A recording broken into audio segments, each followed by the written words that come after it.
Bismillahirrahmanirrahim. Assalamualaikum warahmatullahi wabarakatuh. Perkenalkan, nama saya Anissa Karolina Nasution dari kelas Ilmu Hukum D semester 4 Universitas Islam Negeri Sultan Syarif Kasim Riau.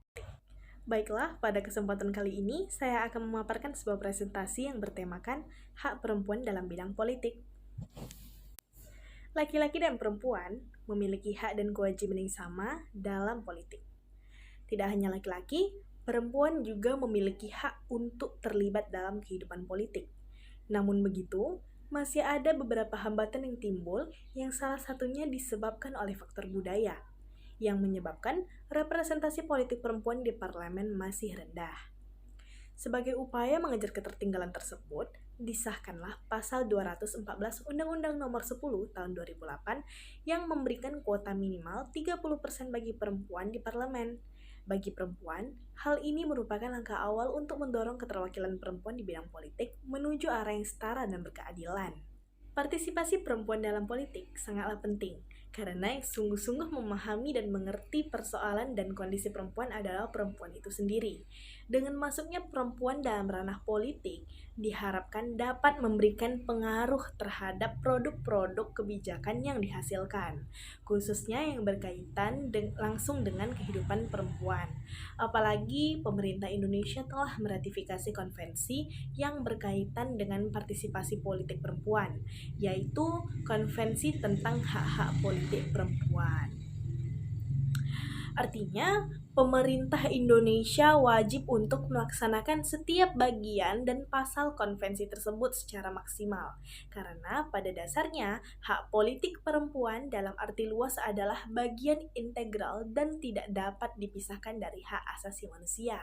Dan sebaliknya, hak asasi manusia merupakan aspek fundamental dari berbagai kerangka kerja demokratik. Maria Farida Indrati mengemukakan 4 poin alasan perempuan berhak mendapatkan bagian hak di dalam politik, yaitu yang pertama, perempuan mewakili setengah dari populasi dan punya hak untuk setengah dari kursi. Yang kedua, perempuan mempunyai pengalaman yang berbeda dari laki-laki baik dalam hal biologis maupun sosial yang diwakili. Sejalan dengan argumen ini, perempuan dapat memasuki posisi kekuasaan karena mereka akan terikat dalam politik yang berbeda. Yang ketiga, perempuan dan laki-laki mempunyai pertentangan kepentingan sehingga laki-laki tidak dapat mewakili perempuan.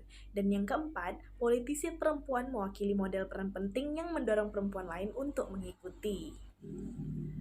Undang-Undang Nomor 2 Tahun 2008 tentang Partai Politik dan Undang-Undang Nomor 10 Tahun 2008 mengamanatkan perlunya pendidikan politik dengan memperhatikan keadilan dan kesetaraan gender. Hal ini ditujukan untuk meningkatkan kesadaran akan hak dan kewajiban setiap warga negara Indonesia. Sehubungan dengan kesetaraan gender tersebut, pada Undang-Undang Nomor 2 Tahun 2008 telah ditentukan secara tegas mengenai porsi keterwakilan perempuan dalam kepengurusan suatu partai politik. Prinsip kesetaraan gender di dalam Undang-Undang Nomor 31 Tahun 2002 maupun undang-undang yang sama yang mengatur sebelumnya tidak menyebutkan hal kesetaraan gender. Sementara pada Undang-Undang Nomor 10 Tahun 2008 memiliki prinsip yang sama di mana minimal harus terdapat 30% perempuan di DPR.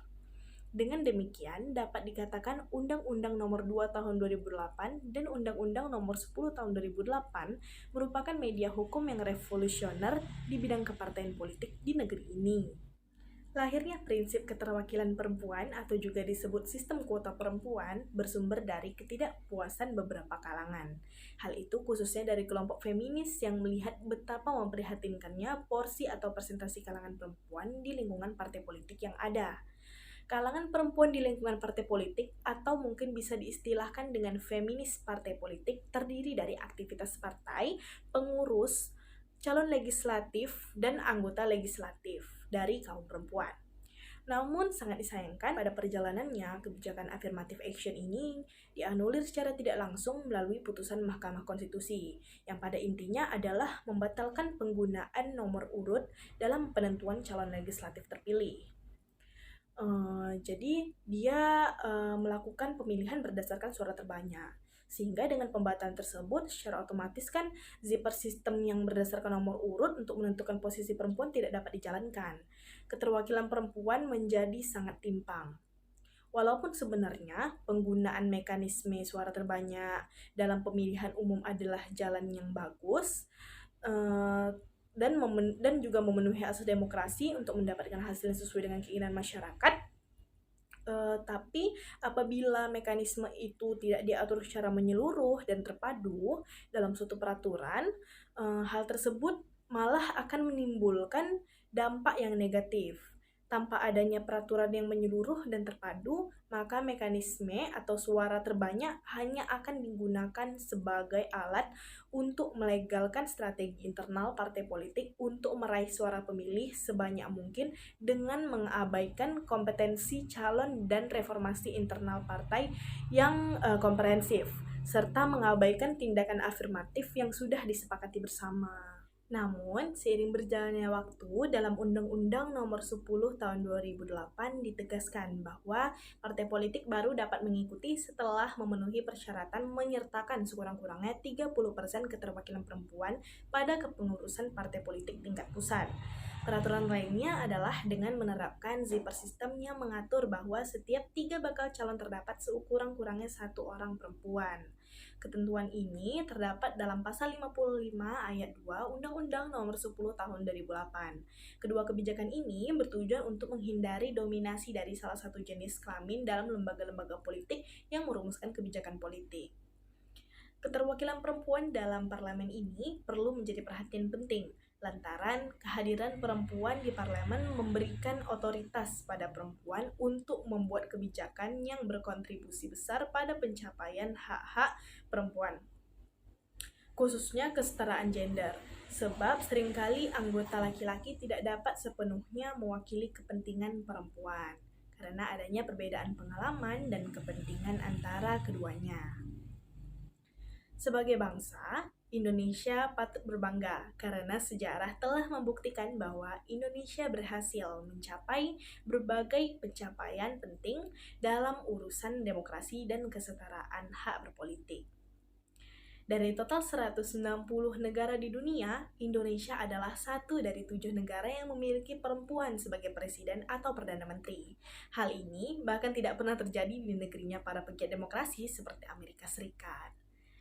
Maka dari penjelasan ini, saya berharap kesetaraan gender dalam hal berpolitik ini bisa terus diterapkan di Indonesia agar keselarasan tercipta dan tidak ada lagi pihak yang merasa terdiskriminasi.